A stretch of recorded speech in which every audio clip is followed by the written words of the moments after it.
এরপরে ওয়ানডে সিরিজে আয়ারল্যান্ড নারী দলকে হোয়াইট ওয়াশ করার পর এবার সিলেটে টি-20 সিরিজে একই লক্ষ্য নিয়ে মাঠে নেমেছে বাংলাদেশ।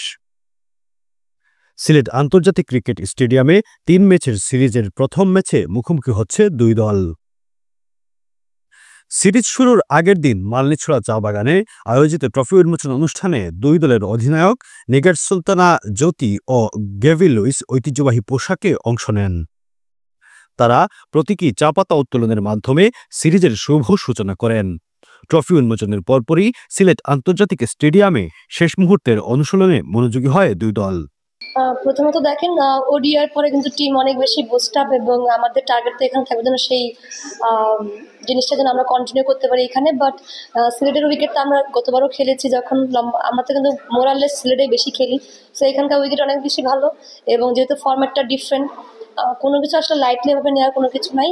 ম্যাচ বাই ম্যাচ পরিকল্পনা করে যাওয়াটাই আমার কাছে মনে হয় বুদ্ধিমানের কাজ হবে। প্রথমত টি-20 দলে কিছু চেঞ্জেস আছে এবং আপনাদের দেখবেন কিন্তু সুপ্তা আপু অনেক বেশি ভালো খেলার কারণ তার ইন্টেন্টটা ডিফারেন্ট ছিল, কারণ তাকে টি-20তে সুযোগ করে দেওয়া হয়েছে এবং প্লাস হচ্ছে কিছু প্লেয়ারকে ইনক্লুড যারা হচ্ছে টি-20তে মোটামুটি ওরাই বেশি মোরালেস খেলে। সো দিক থেকে আমি তো কনফিডেন্ট টিমের বিষয় নিয়ে। বাট দেখেন প্লেয়াররা ভালো টাচে আছে এখন, বাট ইম্পর্টেন্ট হচ্ছে যে আমাদের ওই কনসিস্টেন্সিটা থাকবে কিনা, প্লাস ডিফারেন্ট ফরম্যাট এবং ডিফারেন্ট কন্ডিশন অবশ্যই আমাদেরকে একটু চিন্তা ভাবনা করেই খেলতে হবে। বাট প্রথম ম্যাচটা অনেক বেশি ইম্পর্টেন্ট, কারণ আমরা জানি যে প্রথম ম্যাচ যদি আমরা ভালো করতে পারি সেই ফ্লোটা ওডিআইতে যেটা হয়েছে যে ভালো প্রথম ম্যাচটা ভালো খেলার কারণে কিন্তু টি-20তে সেম জিনিসটা থাকবে আমাদের মাথার ভিতরে, যেন আমরা প্রথম ম্যাচটা যেন খুব ভালোভাবে জিততে পারি, যেন সেটা টোটালি পুরো টুর্নামেন্টটার জন্য আমাদেরকে হেল্প করে। অধিনায়কের আত্মবিশ্বাস যেমন উঁচুতে, তেমনি আইরিশ দলও প্রস্তুতি নিয়েছে শক্ত প্রতিদ্বন্দ্বিতার জন্য। তরুণ প্রতিভাবান খেলোয়াড়দের নিয়ে আত্মবিশ্বাসী আয়ারল্যান্ডের দল। Very open question. Very excited about the T20 series.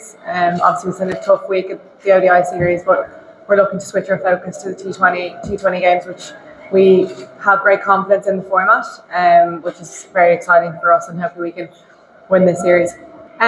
Yeah, I think it's obviously we've taken the learnings from it, but it's not to get too bogged down. That's kind of the message coming from the management, to keep our spirits high and keep being as aggressive as we can with our T20 play, which gave us great success during the summer. Good. It's nice to see another part of Bangladesh. We really enjoyed Dhaka. Obviously went on the rickshaw ride and things like that, which was great. So yeah, looking forward to see what Sylhet has to offer. প্রথম ম্যাচের পর দ্বিতীয় ও তৃতীয় match অনুষ্ঠিত হবে যথাক্রমে ৭ ও ৯ December. সিরিজের সবগুলো ম্যাচই সিলেট আন্তর্জাতিক ক্রিকেট স্টেডিয়ামে হবে। সিলেটের মাঠে এবার বাংলাদেশ আয়ারল্যান্ড উত্তেজনাপূর্ণ লড়াই দেখার অপেক্ষায় ক্রিকেট প্রেমীরা। Sports news, DSM।